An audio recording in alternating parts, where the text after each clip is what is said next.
புதிய பூமி நண்பர்கள் அனைவருக்கும் வணக்கம். நான் ராஜ்பாபு. அடுத்தடுத்து தமிழ்நாட்டு அரசியல்ல என்ன நடக்கும் என்றே தெரியாத அளவுக்கு திகில் படத்தை காட்டிலும் பேய் படத்தில் வருகின்ற சஸ்பென்ஸை காட்டிலும் பக் பக் பக் பக் திக் திக்னு போயிட்டு இருக்கு. அடுத்தடுத்து வருகின்ற நொடிகளில் என்ன மாதிரி நகர்வுகள் நகரண்டு யாருக்குமே தெரியாது, கணிக்க முடியாத அளவுக்கு அப்பேற்பட்ட ஒரு அரசியல் சதுரங்கம். இந்த அரசியல் சதுரங்கத்தில் காய நகர்த்தி விளையாட தெரிஞ்சவங்க விளையாடிடுவாங்க. ஆனால் விளையாட தெரியாதவங்க என்ன தெரியுமா பண்ணுவாங்க? ஐயோ, என் காயை எடுத்து ஒழிச்சு வச்சுனாங்களே, என்ன விளையாட விட மாட்டாங்களே அப்படின்ட்டு வேமா சூசோ இல்லாம சொல்லிட்டு இருப்பாங்க. அதை குறித்து தான் பாருங்க இந்த காணொலிக்குள்ள ஒட்டுமொத்தமா ஆதாரபூர்வமாக வீடியோ ஆதாரங்களோட பார்க்க போறோம். அதற்கு முன்பாக நண்பர்கள் யார் யார் சப்ஸ்கிரைப் பண்ணாமல் இருக்கீங்களோ சப்ஸ்கிரைப் செய்து புதிய பூமிக்கு ஆதரவு தருமாறு கேட்டுக்கொண்டும் இந்த காணொலியை முழுமையாக பொறுமையாக பார்க்க வேண்டும் என்று அன்புடன் கேட்டுக்கொண்டும் இந்த காணொலிக்குள்ள போயிடும். மத்திய உளவுத்துறை எச்சரிக்கை. தாவேகா கட்சி ஆட்சி அமைக்க முடியாத நிலையில் இருக்கிற இந்த சமயத்தில் மத்திய உளவுத்துறை எச்சரிக்கை. தமிழ்நாடு முழுவதும் பாதுகாப்பை பலப்படுத்துவதற்காக. ஏன் அப்படி பத்த வச்சாங்க இல்லைங்களா புரளிய? திமுகவும் அதிமுகவும் ரெண்டு கட்சியும் இணைந்து மெஜாரிட்டியை காண்பித்து ஆட்சி அமைக்க போறாங்கன்னு சொல்லி அந்த புரளி பற்றி எரிந்து கொண்டிருக்கிறது. தேர்தல் சமயத்துல தான் ஓட்டு கேட்கறதுக்காக திமுக எல்லா பழியையும் தூக்கி திமுக மேலேயே போட்டு ஒரு பரிதாபத்தை கிரியேட் பண்ணி ஓட்டு வாங்கிட்டீங்க. இப்ப பாருங்க, ஓட்டு வாங்கி ஆட்சி அமைக்க முடியாத சூழலில் இருக்கும் இந்த சமயத்தில் கூட பெரும்பான்மை கிடைக்கலன்னா யார் தான் என்ன பண்ண முடியுங்க? அதுக்கு காரணமும் திமுக. ஆட்சி அமைப்பதற்கு தேவைப்படுகின்ற நம்பர் 118. அந்த 118 நம்பரை டிவிகே கட்சி பெரும்பான்மை அடையவில்லை. அடைய முடியாத பட்சத்தில் நாம் பதவி பிரமாணம் எப்படிப்பா செய்து வைக்க முடியும் என்கின்ற கேள்வி ஆளுநர் கேட்கிறாரு. அப்ப கேட்க வேண்டியது டிவிகே கட்சி கேட்க வேண்டியது யாரை? ஆளுநரை கேட்கணும். நிறைய முன்னுதாரணங்களை காட்டி கேட்கணும். நேற்று தினம் வெளியிட்ட காணொலியில் சொல்லியிருந்தோம் இல்லைங்களா? கர்நாடகா மாநிலத்தில் எடியூரப்பா அவர்களுக்கு மெஜாரிட்டி இல்லாத சமயத்தில் அப்ப மட்டும் எப்படி அவருக்கு பதவி பிரமாணம் செய்து வைத்தீர்கள்? பதவி பிரமாணம் செய்து வைத்ததற்கு பிறகு அவருக்கு அவகாசம் வழங்கப்பட்டு மெஜாரிட்டி நிரூபிச்சார். அதே மாதிரி எனக்கு அவகாசம் கொடுங்கன்னு முன்னுதாரணங்களை காட்டி கேட்க வேண்டியதானே? அதுவும் இல்லைன்னா காங்கிரஸ் கட்சி டிவி கட்சியோடு வந்து சேர்ந்திருக்காங்க இல்லைங்களா? அவங்க கிட்ட கேட்டாலே ரூட்டு போட்டு காட்டுவாங்களே. ஏன்னா பாருங்க, அவங்க தான் இந்த ரூட்டை முதல்ல ஆரம்பிச்சிருக்காங்க. ஆளுநரை வைத்து கேம் விளையாடுற ரூட்டை அவங்க தான் முதல்ல ஆரம்பிச்சிருக்காங்க அவங்க ஆட்சி இருந்த சமயத்தில். 2005ஆம் ஆண்டில் ஜார்க்கண்ட் மாநிலத்தில் நடந்து முடிந்த சட்டமன்ற தேர்தலில் காங்கிரஸ் கூட்டணிக்கு 26 சீட்டு, பிஸ்கேஜேபி கட்சியோட கூட்டணி 36 சீட்டு ஜெயிக்கிறாங்க. ஜார்க்கண்ட் மாநிலத்தில் 41 சீட்டு மெஜாரிட்டி இருந்தாதான் ஆட்சி அமைக்க முடியும். அப்ப யாரை கூப்பிடுவாங்க? 36 சீட்டு இந்த பக்கம் இருக்கும், அவங்க தான் மெஜாரிட்டி, அவங்க தான் கூப்பிடுவாங்க. ஆனால் மாறாக யாருக்கு அழைப்பு விடுக்கப்பட்டது? அந்த சமயத்தில் 26 சீட்டு வைத்திருந்த காங்கிரஸ் கட்சி கூட்டணி தான் அழைப்பு விடுத்தார் ஆட்சி அமைப்பதற்கு. காரணம், அன்றைக்கு மத்திய அரசில் ஆட்சியில் இருந்தது காங்கிரஸ் கட்சி. ஜார்க்கண்ட் மாநிலத்தில் ஆளுநராக இருந்தவர் காங்கிரஸ்ல இருந்தவர். கடைசியில என்ன ஆச்சு? 36 சீட்டு மெஜாரிட்டியில் இருக்கிற கூட்டணி கட்சிக்கு அழைப்பு விடுக்காமல் 26 சீட்டு வச்சிருந்த காங்கிரஸ் கட்சிக்கு ஆட்சி அமைப்பதற்கு அழைப்பு விடுத்து பதவி பிரமாணம் செய்து வைத்தார்கள். ஆனா பாருங்க, சட்டமன்றத்தில் மெஜாரிட்டியை நிரூபிக்க முடியாமல் ஆட்சியை இழக்கிறது காங்கிரஸ் கட்சி. இன்றைக்கு சேவ் கான்ஸ்டிடியூஷன் சொல்றாங்க இல்லைங்களா? காங்கிரஸ் கட்சி டிவிகே கட்சிக்கு போய் சேர்ந்த கையோடு அதிகமான சீட்ல டிவி கட்சி தான் ஜெயிச்சிருக்காங்க. அதனால அவங்களுக்கு தான் ஆட்சி அமைப்பதற்கு ஆளுநர் அழைப்பு விடுக்க வேண்டும் என்று அன்றைக்கு ஏன் பண்ணல? 2005 குறைந்த அளவு மெஜாரிட்டி இருக்கிற எங்களுக்கு தான் ஆட்சி அமைக்கணும்ட்டு காங்கிரஸ் கட்சி நியமித்த ஆளுநர் மூலமாக ஏன் ஆட்சி அமைச்சிங்க? கடைசியில் ஆட்சியை ஏன் இழந்தீங்க? உங்களுக்கு வந்தா ரத்தம், மற்றவங்களுக்கு வந்து தக்காளி சட்னியா? இன்றைக்கு எந்த கட்சி கிட்ட அதிகமான நம்பர்ஸ் இருக்கோ தாவேகா கட்சி, அந்த தாவேகா கட்சியை தான் ஆட்சி அமைப்பதற்கு அழைப்பு விடுக்க வேண்டும்னு இப்ப கதறுகிற நம்ப அன்றைக்கு ரூட்டு போட்டு கொடுத்ததே நம்ம தானே. ஆளுநரை வைத்து கேம் ஆடுற அந்த டிசைனை முதல்ல உருவாக்குறது நீங்க. அதை இப்ப ஃபாலோ பண்ணிட்டு இருக்குது பிஸ்கேஜேபி கட்சி. அன்றைக்கு முழு கடபாரியை விழுங்கி விட்டு அதை ஜீர்ணம் பண்றதுக்கு இப்ப சுககாஷாயம் சாப்பிட்டா எப்படிங்க? சரி, சேவ் கான்ஸ்டிடியூஷன் டிவிகே கிட்ட தான் அதிகமான சீட்டு இருக்கு. பிஸ்கேஜேபி கட்சி ஆளுநரை வைத்து புறவாசல் வழியாக வந்து அரசியல் பண்றாங்க, சதி பண்றாங்கன்னு மற்றவங்க தானே பேசினுக்கிறாங்க. ஆனா பேச வேண்டியவங்க ஏன் பேசாம இருக்கிறாங்க? பேச மாட்டோம். ஏன் பேசணும்? உரிய நேரத்தில் பேசுவோம், இப்படியேதான் சொல்றாங்க. அருண்ராஜ் அவர்கள்கிட்ட எதை கேட்டாலும் ஏங்க எதிர்த்து பேச மாட்டீங்க, எதிர்த்து குரல் கொடுக்க மாட்டீங்க, உங்ககிட்ட தான் அதிகமான சீட்டு இருக்கு, ஏன் பேச மாட்டீங்கன்னு கேட்டா பேசுவோம், உரிய நேரத்தில் பேசுவோம். காங்கிரஸ் உள்ளிட்ட பல கட்சிகள் பிஜேபியை கண்டிச்சிருக்கிறாங்க, அவங்க தான் ப்ளே பண்ணுறாங்கன்னு சொல்கிறாங்க. ஆனால் நீங்கள் அதை பற்றி எதுவும் பெருசாக சொல்லலைங்க? இல்லை, சொல்லுவோம், உரிய நேரத்தில் சொல்லுவோம், என்ன தேவையோ அது கண்டிப்பாக சொல்லுவோம். நாங்கள் எங்கள் வேலையில் கவனம் செலுத்திட்டு இருக்கோம். பார்ப்போம், ஆதரவு கோரிட்டு. ஒரு ஆலூர் ஷாநவாஸ் ஹுசேன் கூட சொல்லியிருக்காரு, சற்று முன்னாடி ஒரு ட்வீட் போட்டிருக்காரு. இந்த விஷயத்தை எல்லாருமே சொல்றாங்க வந்து கண்டிக்க வேண்டிய தாவேக்கா எதுவும் குரல் கொடுக்காம இருக்குன்னு சொல்லியிருக்காரு. உரிய நேரத்தில் அதை பற்றி நாங்கள் சொல்லுவோம். ஒரு இல்லை இதை விட இது இல்லாம வேற நேற்று இருக்கும் இல்லை ஒரு நாளில் இப்போ பொறுத்திருந்து பாருங்க. கண்டிப்பாக நாங்கள் தேர்தலில் எப்படி இதே குற்றச்சாட்டு தானே நீங்கள் சொன்னீங்க. தேர்தலில் என்ன தலைவர் பிரச்சாரம் எப்படி அமைஞ்சது உங்களுக்கு தெரியும். நீங்கள் எக்ஸ்போஸ் பண்ணணும். இந்த ஏன் இவ்வளோ நடக்குது, அமைதியாக இருக்கிறீங்களேன்றது தான் என்னுடைய கொஸ்டின். இல்லை அது எங்கள் கட்சியோட மீன் எங்கள் இன்ட்ரெஸ்ட் இருக்குது. கண்டிப்பாக உங்களோட எங்களுக்கு தான் அதிக உணர்வு இருக்குது, இன்ட்ரெஸ்ட் இருக்குது. கண்டிப்பாக அதை பற்றி உரிய நேரத்தில் முடிவெடுக்கும். ஆளுநர் அவர்களை குறித்தோ பிஸ்கேஜேபி கட்சியை குறித்தோ மத்திய அரசை குறித்தோ ஏதாவது சதி பண்றாங்களா நீங்க கேட்க மாட்டீங்களான்னு கேட்டா ஒரே வார்த்தையில உரிய நேரத்தில் பேசுவோம்னு முடிச்சிருவாங்க. இதே பாருங்க, என்னங்க திமுகவும் அதிமுகவும் ஒன்னா சேரப்போதா சொல்றாங்களே, ஆமா ஆமா ஆமா ஆமா அப்படின்னு சொல்லிட்டு ஒரு பக்கத்துக்கு பேசாதுங்க. போயிட்டு இருக்கு. ஏடிஎம்கே டிஎம்கே கூட்டணி அமைச்சு தாவேக்காவை ஆட்சி அமைக்க விட மாட்டாங்கன்னு மக்கள் மத்தியில பெரிய பேசுபொருளா இருக்கு 2 நாளா. உங்களுடைய பதில் இது கண்டிப்பா இது நல்ல வேலை நீங்க கேட்டீங்க. தமிழக மக்கள் இதை நல்லா பார்க்கணும். எப்படி வந்து இப்போ ஓபிஎஸ்ஸை வந்து ஏன் வெளியே அமைச்சாங்க, அவர் திமுகவோட உறவு வச்சிருக்காருன்னு தான் சொல்கிறாங்க. இப்போ ஏன் இவர் பண்ணிட்டு இருக்காருன்னு ஊருக்கே தெரியும். ஸோ தமிழக மக்கள் இந்த நிகழ்வை எல்லாருமே கண்டிப்பாக கவனிக்கணும், சிந்திக்கணும். இவங்களுக்காக மீதி மற்ற தொகுதியில் ஜெயிச்சாங்கல்ல, இவங்களுக்கு தான் நம்ம ஓட்டு போட்டோமான்னு சிந்திக்கணும். எந்த அளவிற்கு மக்களோட தீர்ப்பை முற்றிலும் நீர்த்து செய்கிற அளவுக்கு இந்த 2 கட்சிகளும் பிளான் பண்ணியிருக்காங்க. அது சில பேர் வந்து தடுத்துருக்கலாம். பட் ஆனால் அவங்க முயற்சி பண்ணது உண்மைதான். முயற்சி பண்ணியிருக்காங்க. முற்றிலும் மக்கள் தீர்ப்புக்கு எதிரான செயல். கண்டிப்பாக மக்கள் தமிழக மக்கள் பார்த்துட்டு தான் இருக்காங்க. ஏன் இவ்வளவு ஆணித்தரமாக அடிச்சு சொல்றாரு, ஆமாமா அந்த மாதிரி ஒரு கூட்டணி சேர்ற விஷயம் நடந்தது அப்படின்னு. ஏன்னா அந்த பொருளை கலப்பதே இவங்க தானே. ஒரு பொருளையை கலப்பிடுவாங்க. அந்த பொருளையை பேஸ் பண்ணி தளபதி விஜய் அவர்கள் முயற்சி பண்ணினுக்கிறாரு, முயற்சி எடுத்துனுக்கிறாரு, போராடி நிற்கிறாருன்ட்டு அடுத்து ஒரு பொருளை கலப்புவாங்க. விஜயை ஆட்சி ஏற்க விடாமல் 2 கட்சியும் சேர்ந்து தடுக்கிறாங்க, முடக்க பாக்குறாங்க, சதி பண்றாங்க. மக்களேன்ட்டு மறுபடியும் பாருங்க அழ ஆரம்பிக்கிறாங்க. தேர்தல் சமயத்துல எப்படி நான் பலிகளை தாங்கி கொண்டு வந்தேன், எல்லாத்தையும் விட்டு வந்தேன், எனக்கு சதி பண்றாங்க, எனக்கு எதிராக எல்லாருமே சூழ்ச்சி பண்றாங்கன்னு சொல்லியே எப்படி ஒரு நெரட்டிவை செட் பண்ணி ஓட்டு வாங்கினாங்களோ, ஓட்டு வாங்கிய பிறகும் கூட இன்றைக்கும் பாருங்க திமுகன்னு சம்பந்தமே இல்லாத எங்கேயோ இருக்க திமுக கட்சி மேல பழிய போட்டுக்கிறாங்க. மு.க. ஸ்டாலின் அவர்கள் இது குறித்து தெளிவா சொல்லிட்டார் இல்லைங்களா. டிவிகே கட்சி ஆட்சி அமைப்பதற்கு எந்த ஒரு இடையூறும் திமுக செய்யாது. இன்னொரு தேர்தல் வருவதை தமிழ்நாட்டு மக்கள் விரும்பவில்லை, திமுகவும் விரும்பவில்லை என்று தெளிவா சொல்லிட்டாரு. அதற்கு பிறகும் கூட திமுகன்னு எப்ப பார்த்தாலும் திமுகவை குறித்தே அழுதா எப்படிங்க. இப்ப அழுவதற்கு பதிலாக அழுது புரளியெல்லாம் கிளப்பி புலம்பத்துக்கு பதிலாக யோசிச்சு பாருங்க, என்ன பிரச்சனை ஆட்சி அமைப்பதில். 108 இருந்தது, 5 வந்து காங்கிரஸ் சேர்ந்தாங்க, 113 ஆயிருக்கு. இப்ப மெஜாரிட்டி எவ்வளவு தேவை? 6 நம்பர் தேவை. ஏன்னா ஒரு சீட்டை வந்து விஜய் அவர்கள் ராஜினாமா பண்ணிட்டாருன்னா எப்படியும் ஒரு சீட்டு எக்ஸ்ட்ரா தான் தேவைப்படும். 6 சீட்டு தேவை. பெரும்பான்மை இல்லாத காரணத்தினால்தான் நான் டிவிகே கட்சியை ஆட்சி அமைப்பதற்கு அழைக்கவில்லை அப்படின்னு ஆளுநர் அவர்கள் நேற்றைய தினம் இன்டர்வியூ கொடுத்திருக்காரு. 118 எம்எல்ஏக்கள் அனைவரையும் என் கண் முன்னாடி கொண்டு வந்து நிறுத்துங்க, அதற்கு பிறகு உங்களுக்கு பதவி பிரமாணம் செய்து வைக்கிறேன் என்று நான் விஜயிடம் சொல்லவே இல்லை. 118 பெரும்பான்மை காட்டுங்க, நான் பதவி பிரமாணம் செய்து வைக்கிறேன் என்று தான் சொன்னேனே தவிர கண் முன்னாடி எம்எல்ஏக்களை கொண்டு வந்து நிறுத்துங்க நான் சொல்லவே இல்லை. இதெல்லாம் சொன்னாரு. ஆனா பாருங்க, இந்த எரியில தெரியல எண்ணெயை ஊத்துற மாதிரி இன்னொன்னே தூக்கி குண்டு போட்டாரு பாருங்க. டிவிகே கட்சிக்கு பெரும்பான்மை இல்லைன்னு சொன்னதோடு நிறுத்த வேண்டியதானே. அதிமுக திமுக 2 கட்சியும் இணைந்து வந்து மெஜாரிட்டி காட்டினாலும் எனக்கு ஒன்றும் பிரச்சனை இல்லைன்னு ஏன் சொல்லணுங்க. ஏற்கனவே அந்த பொருளை ஊர் முழுக்க பத்தி எஞ்சினுக்குது. இவங்க பற்ற வைத்த நெருப்பு எது வரைக்கும் போயிருக்கு தெரியுங்களா? ஊருக்குள்ள இருக்கிற பாட்டிமாவெல்லாம் ஏமாத்தினுக்காங்க. உனக்கு தெரியுமா என்ன சாமி என்னாச்சுன்னா இப்போ விஜய் ஆட்சிக்கு வர முடியாதுன்னு சொல்றாங்க. அது வந்து டிஎம்கே இருக்குல்ல, டிஎம்கேவும் எடப்பாடி அவங்க இருக்காங்கல்ல, ஏடிஎம்கே ஸ்டாலினும் எடப்பாடி 2 பேரும் கூட்டணி அமைச்சு 118 வரணும்ல. விஜய்க்கு வந்து இன்னொரு 6 எம்எல்ஏ வேணும். 6 எம்எல்ஏ இல்ல, இவங்க வந்து நிறைய எடுத்துட்டாங்க. 2 பேரும் ஒண்ணு சேர்ந்துட்டாங்க. இப்ப 2 பேரும் ஒண்ணு சேர்ந்து என்ன பண்ண போறாங்கன்னு தெரியல. இன்னைக்கு முதலமைச்சர் ஆக வேண்டியது விஜய்.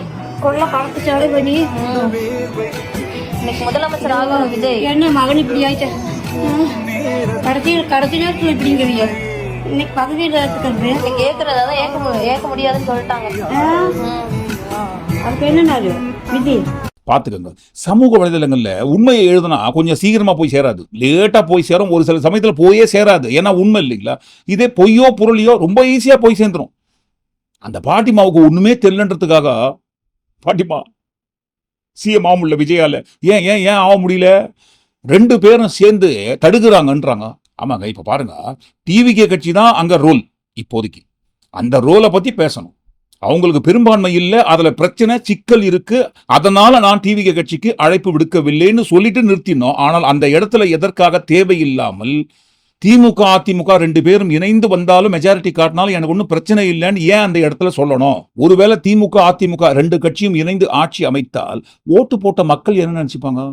ஆண்டாண்டு காலமாக 2 பேரும் எதிராக இருந்த கட்சிகள் இப்ப பாருங்க இணைந்து ஆட்சி அமைக்கிறாங்கன்னு சொன்னா யாரை எதிர்ப்பதற்கு? 2 ஆண்டுக்கு முன்பாக தொடங்கிய டிவிகே கட்சியை எதிர்ப்பதற்குன்ட்டு கேட்பாங்க இல்லைங்களா? விஜயோட பிஆர் டீம் தான் இந்த புரளியை முதலாக கிளப்புறாங்க. அந்த கிளப்புன புரளி 10 என்ஜின் இருக்கு. இவங்க தீனி போடும் வகையில ஆளுநர் அவர்களே சொல்றாரு 2 கட்சியும் இணைந்து வந்து மெஜாரிட்டி காட்டினா எனக்கு ஒன்றும் பிரச்சனை இல்லைன்ட்டு. அப்போ உண்மையில் இது நடக்க போகுதுன்ட்டு இவங்களே ஏன் அந்த புரளிக்கு தீனி போடணும்? இப்ப என்ன இருக்கு? 2 மாபெரும் கட்சிகள் இணைந்து விஜயை எதிர்க்கிறாங்க. இந்த எதிர்ப்பு அவரை பதவி ஏற்க விடாம தடுக்கிறாங்க. நாங்க விட மாட்டோம். 1.25 கோடி ஓட்டு நாங்க போட்டிருக்கோம். ஏன் பதவி ஏற்க விட மாட்டீங்க? அவரை ஏன் பதவி ஏற்கல? இந்நேரம் சிஎம் ஆயிருக்கணுமேட்டு மறியல் பண்ண ஆரம்பிச்சிருக்காங்க. எங்கெங்க? விஜய் வீட்டு வாசல் முன்னாடியே.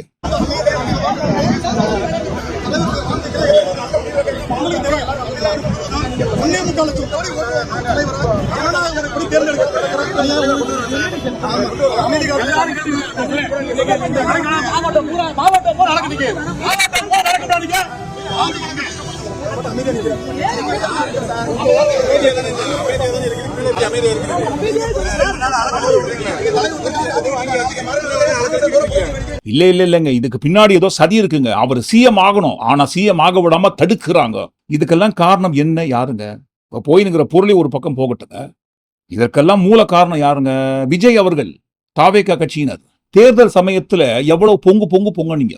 சின்ன உதாரணத்துக்கு துண்டு பாட்டில் பீஸை வச்சுக்கின்னு என்ன கத்தனாரு திமுகன்ட்டு ஆதவ அர்ஜுனா அவர்கள். திரு மு.க. ஸ்டாலின் சார், நிப்பாட்டியா எல்லாத்தையும், நிப்பாட்டியா. இப்பயே எவ்வளவுதான் அடிப்பீங்கன்னு கேட்கிறேன். நாங்க பொறுமையா இருந்துகிட்டு இருக்கோம்.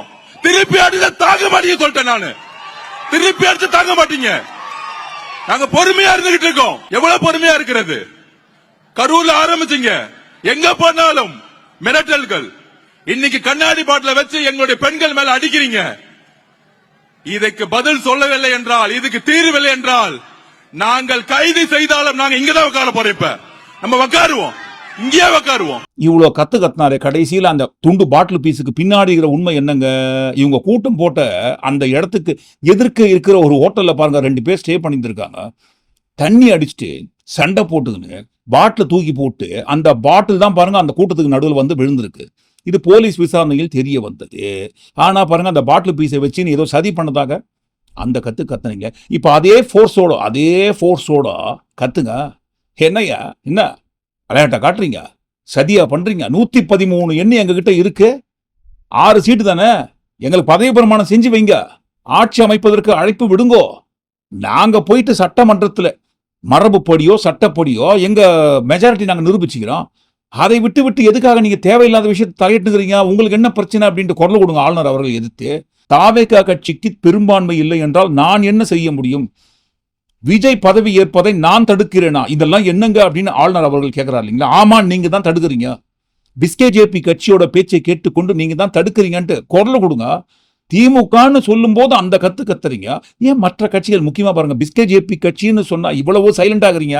தேர்தலுக்கு முன்னாடி தான் பரிதாபத்தை தேடியும் தூண்டி விட்டு ஓட்டு வாங்கினாங்கன்னு பார்த்தா இப்பவும் தூண்டி தான் விடுறாங்க. ஏன் அப்படி? பக்கமா அறிக்கை கொடுப்பீங்க இல்லைங்களா? இப்போ ஒரே ஒரு அறிக்கை கொடுக்க வேண்டியதுனே. எல்லாரும் அமைதியா இருங்கப்பா, பொறுமையா இருங்கப்பா. என்ன பிரச்சனை?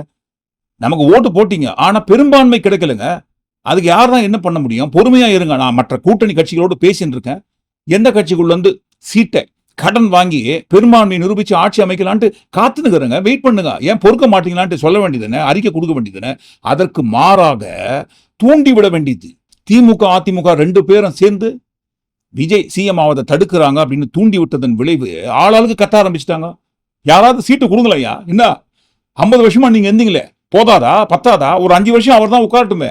ஏதாவது ஒரு கட்சி எங்களுக்கு ஒரு 10 சீட்டு கொடுங்களையான்ட்டு கத்த ஆரம்பிச்சிட்டாங்க. தேமுதிக மீடியா பேசிருக்கீங்களா? ரைட் வாங்க.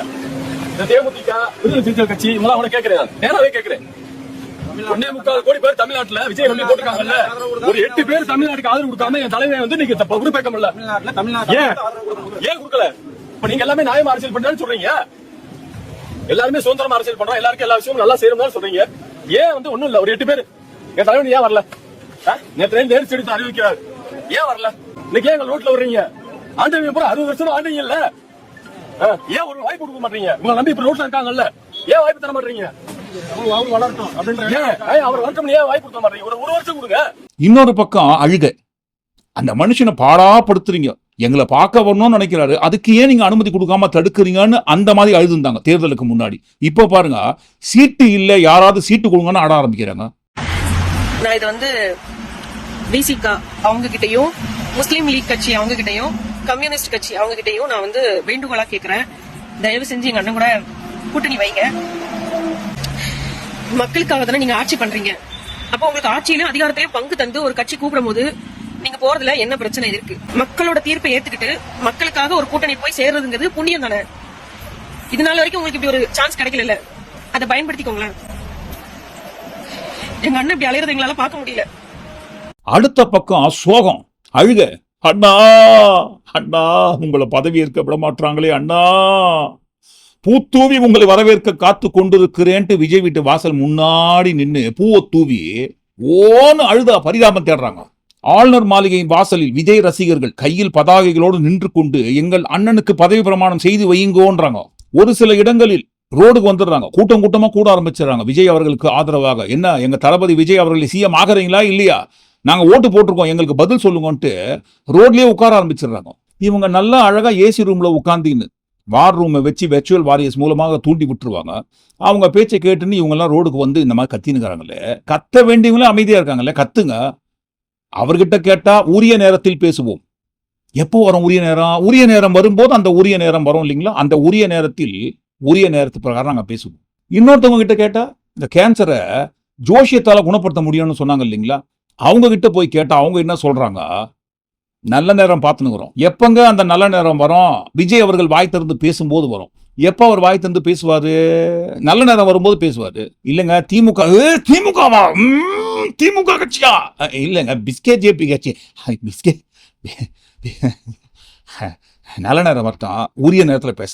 இவங்க உரிய நேரம் நல்ல நேரம் பார்த்து நிற்பாங்க. ஆனா அங்க ஒரு 10 சீட்டு கொடுத்து எங்க அண்ணனுக்கு ஆட்சி அமைக்கிறதுக்கு வழியை விடுங்களேன். போட்டி கடையில பாட்டில் இருக்கும் இல்லைங்களா, அந்த பாட்டிலுக்குள்ள வச்சு லாலிபாப்பை வித்துருப்பாங்க. ஏதோ லாலிபாப்பை எடுத்து 10 கொடுங்கன்னு கேட்கற மாதிரி கேட்கறாரு. 10 சீட்டு தான் கொடுங்களேன்னு சொல்லி இந்த 10 சீட்டை கொடுக்கணும்னு சொன்னா எத்தனை கட்சிகள் வெளியே வரணும் தெரியுங்களா? ஒரு கட்சிக்குள்ள இருக்கிற கூட்டணியை உடைச்சிட்டு, சரி அப்படியே ஒரு சில கட்சிகள் கூட்டணியை முறித்து கொண்டு வெளியில் வந்து டிவி கட்சிக்கு ஆதரவு கொடுக்குறாங்கன்னு வச்சுப்போமே. ஆனால் உங்களோட தாட் என்னங்க? திமுக ஒரு தீய சக்தி, அந்த தீய சக்தியை எதிர்த்து தான் நான் தேர்தலில் நிற்கிறதுக்காக வந்திருக்கேன்னு சொல்லி தேர்தலில் நின்னீங்க, ஓட்டு வாங்கினீங்க, 108 சீட்டு வந்திருக்கு, பெரும்பான்மை கிடைக்கல. பெரும்பான்மைக்காக இப்போ திமுக கூட்டணியில் இருக்கிற ஒவ்வொரு கட்சியா உடைச்சி அவங்க கிட்ட இருக்கிற சீட்டெல்லாம் சேர்த்து மெஜாரிட்டி காட்டி ஆட்சி அமைக்கணும்னு நினைக்கிறீங்களே. இப்ப மட்டும் பாருங்க, திமுக என்கின்ற தீய சக்திக்கு போட்ட ஓட்டு மூலமாக வந்த சீட்டுகளை வைத்து ஆட்சி அமைச்சா அது தூய ஆட்சி ஆயிடுமா? உங்களுக்கு தேவைன்னு வரும்போது தீய சக்தியின் மூலமாக பெற்ற ஓட்டுகளை வைத்து வாங்கிய சீட்டை வச்சு மெஜாரிட்டி காட்டி ஆட்சி அமைக்கணும். அதுக்கும் பாருங்க திமுக தான் வேணும். சரி, இது ஒரு ஓரமாகட்டும். இப்போ இந்த காணொலியை பதிவு செய்து கொண்டிருக்கும் இந்த நேரத்தில் திமுக அதிமுக 2 கட்சியும் கூட்டணி வைக்க போகிறார்கள். அதனால பாருங்க, ரகசியமாக 2 கட்சிக்குள்ளவும் ஏதோ நடந்து கொண்டிருக்கிறது. புதுச்சேரியில் உள்ள ஒரு ரெசார்ட்ல 40 எம்எல்ஏக்கள், அதிமுக கட்சியை சேர்ந்த 40 எம்எல்ஏக்களை அடைத்து வைத்திருக்கிறார்கள். அடைச்சு வச்சிருக்காங்களா? இல்லைங்க, அந்த ரெசார்ட்டுக்குள்ள இருக்கிற ரூம்ல தங்க வச்சு அந்த ரூமோட டோரை லாக் பண்ணிட்டு வராங்க இல்லைங்களா, அதைத்தான் அடைச்சு வச்சிருக்காங்கன்னு சொல்றாங்க. நாங்கள் சொல்லும் வரை யாரும் அந்த ரெசார்ட்டை விட்டு வரக்கூடாது. முக்கியமா சென்னை பக்கம் எட்டியே பார்க்கக்கூடாது. அதிமுக தலைமை சொல்லும் போதுதான் புதுச்சேரியில் உள்ள அந்த ரெசார்ட்டை காலி பண்ணிட்டு வரணும். அது வரைக்கும் எல்லாரும் அங்கேயே தங்கியிருக்கணும். எதுக்குங்க இதெல்லாம்? முக்கிய முடிவு எடுத்துக் கொண்டிருக்கிறோம், முக்கியமான முடிவு எடுக்கப்பட்டு கொண்டிருக்கிறது. அந்த முக்கிய முடிவுக்கு தொண்டர்கள் அனைவரும் கட்டுப்பட வேண்டும் என்று அந்த பக்கமும் சரி இந்த பக்கமும் சரி ஒரே மாதிரியான பதில் வந்து விழுகிறது. என்ன முடிவு? எல்லாம் நல்ல முடிவு தான், நல்ல முடிவா தான் எடுப்பாங்க. நாங்க சொல்ற மட்டும் அங்கேயே இருங்கன்ட்டு புதுச்சேரியில் உள்ள ஒரு ரெசார்ட்ல 40 எம்எல்ஏக்கள், அதிமுக எம்எல்ஏக்கள் தங்கி இருக்காங்க. சரிங்க, அங்க உங்களை எதுக்காக தங்க வச்சிருக்காங்க, என்ன விஷயமா, அதெல்லாம் தெரியாதுங்க. No comments. கையெழுத்தெல்லாம் ஏதாவது போட்டாங்களா? நாங்க எந்த கையெழுத்தும் போடல. No comments. ஆயிடுது. டிவி இருக்கு. இப்போ தொகுதி மக்கள்லாம் உங்களை தேடுவாங்களே, கூப்பிடுவாங்களே, அவங்களுக்கு என்ன பேச சொல்றீங்க? ஒன்றும் சொல்லலை. ஒன்றும் பிரச்சனை இல்லை. பாண்டிச்சேரி எப்படி மேடம் இருக்கு? நல்லா இருக்கு. நல்லா இருக்கு. பாண்டிச்சேரியில் எங்க வெளியே சுற்றி பார்த்தீங்களா? இல்லை, எங்கேயும் போகல. சாரி. உங்க நேம் எந்த தொகுதி மேடம்? ஏற்காடு உஷாராணி. இல்லை அப்படிலாம் இல்லை, இது இல்லை. அப்படிலாம் இல்லை. இப்போ ஐயா வந்தாங்க, எடப்பாடி பழனிசாமி வந்தாங்க, என்ன சொன்னாங்க பாத்தீங்களா? No comments please. சாரி. எந்த ஒரு முடிவு எடுக்கலீங்களா? இல்லை ஒன்றும் இல்லை. தேங்க்யூ. இப்போ எங்கண்ணா போறீங்க? அண்ணா எங்கண்ணா? என்ன மாதிரியான முடிவு நான் எடுத்துக்கிறீங்க? எங்க சீனியர்னு சொல்லுவாங்க அப்படியெல்லாம் ஒன்றும் கிடையாது. நாங்கள் இங்கே வந்து பார்த்தீங்கன்னா யாரோட நிர்பந்தத்தின் பேர்லாம் கிடையாது. நாங்களாக தான் இருக்கிறோம். ஒன்றும் பிரச்சனை கிடையாதுன்ட்டு இவங்க. இன்னொரு பக்கம் CV சண்முகம் அவர்கள் டெல்லியிலேருந்து வராரு. எதுக்கு டெல்லிக்கு போனாரு? அது ஒன்றும் இல்லைங்க, MP பதவியை ராஜினாமா பண்ணதுக்காக போயிருந்தேன். சரி, எதுவுமே பண்ணல இல்லைங்களா? எதற்காக அதிமுக கட்சி சேர்ந்த அவ்வளவு MLAக்கள் புதுச்சேரி ரெசார்ட்டில் தங்க வைக்க வேண்டும்? என்ன பண்ண போறாங்க? ஏற்கனவே கூவத்தூர்ல இதே மாதிரி தான் ஒரு சம்பவம் அரங்கேறியது. மறுபடியும் அதே மாதிரி காட்சி கூவத்தூரை போல புதுச்சேரியில் அரங்கேறுகிறது. இந்த புதுச்சேரியில் எல்லா MLAக்கள் தங்க வேண்டிய அவசியம் என்ன? இந்த கேள்விக்கு 2 வகையான பதில்கள். திமுக அதிமுக 2 பேரும் இணைந்து ஆட்சி அமைக்க போறாங்க. அதற்குண்டான வேலைகள் தான் உள்ளுக்குள்ள ஏதோ பண்ணினுக்கிறாங்க. MLAக்களோட ஆதரவு கடிதத்தை வாங்குவதற்காக தான் யாருக்கும் தெரியாம புதுச்சேரி ரெசார்ட்ல கொண்டு போய் தங்க வச்சிருக்காங்கன்னு ஒரு பதில். சேச்சே, அப்படியெல்லாம் கிடையாதுங்க. எடப்பாடி பழனிசாமி அவர்கள் பயந்து போய் இங்க இருக்கிற MLAக்கள் எல்லாரையும் கொண்டு போயிட்டு அந்த புதுச்சேரி ரெசார்ட்ல பதுக்கி வச்சிருக்காரு. சென்னைக்கு யாரும் நான் சொல்ற மட்டும் வராதிங்கன்னு பயந்து போயிருக்காரு. ஏன் அவர் பயந்து போயிருக்கணும்? எந்த நிமிடத்தில் வேண்டுமானாலும் அதிமுக கட்சிக்குள்ள இருக்கிற MLAக்கள் பிச்சின டிவிகே கட்சிக்கு ஆதரவு கொடுப்பதற்கு தயாராகி கொண்டிருக்கிறார்கள். இப்படி 2 வகையான பதில்கள் வந்து விழுந்து கொண்டிருக்கும் நிலையில் டக்குன்னு பாருங்க, ஒரு டேர்னிங் பாயிண்ட் ட்விஸ்ட் ஆகி 3வது ஒரு எதிர்பார்க்காத பதில். அப்படியெல்லாம் கிடையாதுங்க. பயந்து போயெல்லாம் எடப்பாடி பழனிசாமி அவர்கள் புதுச்சேரியில் கொண்டு போய் MLAக்களை அடைத்து வைக்கவில்லை. அவர் எதற்கும் துணிந்தவர். கிங் மேக்கர்னு சொல்றீங்க, அவர் தான் கிங்கு. EPS அவர்கள் தான். அவர் எதுக்காக அடைச்சு வச்சிருக்காரு தெரியுங்களா? பிஸ்கே ஜேபி கட்சியை அதிமுக கட்சியிலிருந்து கூட்டணியிலிருந்து கழட்டி விட்டு தனியா அதிமுக MLAக்களை மொத்தமா கொண்டு போயிட்டு டிவிகே கட்சியில் இணைத்து ஆதரவு கொடுத்து ஆட்சி அமைப்பதற்காகத்தான் உள்ளுக்குள்ள ஒர்க் போயினுக்குது. சரிங்க, இந்த ஒர்க்கெல்லாம் நீங்க பண்றீங்க யோசிச்சு. ஆனா பிஸ்கே ஜேபி கட்சி ஒத்துக்கணுமே. அவங்க என்ன ஒத்துக்கிறது? அவங்களுக்கு அதிகமான சீட்டு இருக்கா? எங்களுக்கு அதிகமான சீட்டு இருக்கா? எங்க கிட்ட தான் அதிகமான சீட்டு இருக்கு அதிமுகவில். அவங்க கிட்ட ஒரு சீட்டு தான் இருக்குது. நாங்க தான் பெருசு. அதனால பாருங்க, அவங்க பேச்ச நாங்க கேட்க மாட்டோம். இப்போதைக்கு நாங்க விஜய்க்கு ஆதரவு கொடுக்கதான் முடிவு பண்ணிட்டோம். கூட்டணியில் இணைந்து 2 பேரும் சேர்ந்து ஆட்சி அமைக்க போறோம். விஜயோட பிரச்சனை என்ன? பிஸ்கே ஜேபி கட்சி விஜயோட கொள்கை எதிரின்னு சொன்னாரு. அதை தாண்டி எதுவும் பேசுறது கிடையாது. இப்போ கூட பாருங்க, பிஸ்கே ஜேபி கட்சின்னு சொன்னாலே ஒரு 10 அடி தூரம் போயிட்டு அப்புறம் சொல்றேன்ப்பான் தான் அப்படின்னு சொல்லுவாங்களே தவிர பேச மாட்டாங்க. ஆனாலும் கொள்கை எதிரின்னு சொல்லிட்டாரு. அந்த கொள்கை எதிரியை கழட்டி விட்டுட்டு வர பட்சத்துல அவருக்கு எதுவும் பிரச்சனை இல்லை இல்லைங்களா? இல்ல, இதெல்லாம் நடக்காது, ஒத்து வராது. திமுக அதிமுக 2 பேரும் இணைந்துதான் ஆட்சி அமைக்க போற மெஜாரிட்டி காட்டி அதற்கு ஆளுநர் அவர்களே சம்மதம் தெரிவித்து விட்டார். நேற்று இன்றைய கொடுக்கும்போது அவரும் பச்சை கொடி காட்டிட்டார்னு சொல்லிட்டு வந்தீங்கன்னா டிவிகே கட்சியில் இருக்கிற ஒட்டுமொத்தமான MLAக்கள் அனைவரும் நாங்கள் ராஜினாமா பண்ணுவோம். திமுக அதிமுக 2 பேரும் இணைந்து ஆட்சி அமைத்தால் கண்டிப்பாக நாங்கள் இதை செய்வோம்னு சொல்றாங்க இல்லைங்களா? இப்போ யோசிச்சு பாருங்க, டிவிகே கட்சிக்குள்ள இருக்கிற விஜய் உட்பட அனைத்து MLAக்களும் ராஜினாமா செய்து விட்டால் அடுத்த கட்ட நகர்வு என்ன மாதிரி நடக்குங்க? தமிழ்நாட்டில் இதுவரை நடைபெறாத ஒரு மோசமான அரசியல் சூழ்நிலை உருவாகி கொண்டிருக்கும். இதைவிட இந்த தருணத்தை காட்டிலும் மிக மிக மோசமான அரசியல் சூழ்நிலைக்கு தள்ளப்படும் சூழ்நிலை உருவாகும். 2 ஆண்டுக்கு முன்பாக ஆரம்பித்த ஒரு புதிய கட்சியை எதிர்ப்பதற்காக ஆண்டாண்டு காலமாக எதிர்த்து கொண்டிருந்த அந்த 2 கட்சியும் சேர்ந்து ஆட்சி அமைக்கிறாங்கன்னு சொன்னா அப்போ இவங்க எந்த அளவுக்கு விஜய் அவர்களை பார்த்து பயந்து போயிருக்காங்க பாருங்கன்ட்டு நிலைமையே வேற மாதிரி தலைகீழ மாறும். இந்த புரளி உண்மையில் உண்மையானால் விஜய் அவர்கள் தான் அசுர சக்தியாக வளர்ந்து நிற்பார் என்று 2 தினங்களுக்கு முன்பாக பதிவிட்ட காணொலியில் சொல்லியிருந்தோம். ஒருவேளை இந்த நிகழ்வு நடக்குமே ஆனால் அது மாதிரி தான் ஆகும். சிவாஜி படத்துல ஒரு டயலாக் வரும் இல்லைங்களா? ஏங்க, ஒரே ஒரு காலேஜ் அவன் பாட்டு கட்டிட்டு சும்மா இருந்துட்டு போயிருப்பான். சும்மா இருந்தவனை தூண்டி விட்டு சூப்பர் ஸ்டார் ஆகிட்டீங்கன்ட்டு கடைசியில் அந்த நிலைமை தான் உருவாகும். கண்டிப்பாக இதை போன்ற ஒரு கூட்டணி அமைவதற்கு ஒருவேளை அதிமுக கட்சி ஒப்புக்கொண்டாலும் திமுக கண்டிப்பாக ஒப்புக்கொள்ளாது என்கின்ற நம்பிக்கை அனைவருக்கும் உள்ளது என்கின்ற நம்பிக்கையோடு இந்த காணொலியை நிறைவு செய்கிறோம். ஒட்டுமொத்தமாக எல்லாத்தையும் கூட்டி கழிச்சு இந்த காணொலிக்குள்ள வந்த எல்லா விஷயங்களை குறித்து நீங்க என்ன நினைக்கிறீங்க உங்க கருத்துக்களை பதிவு பண்ணும்போது அடுத்தடுத்து நகர்கின்ற இந்த அரசியல் நிகழ்வு கடைசியில எங்கதான் போய் நிற்கோன்றதை நீங்களே கூட்டி கழிச்சு உங்க கருத்துக்களை தவறாமல் பதிவு பண்ணுங்க. மீண்டும் நாளை காணொலியில் நாம் சந்திப்போம். நன்றி, வணக்கம்.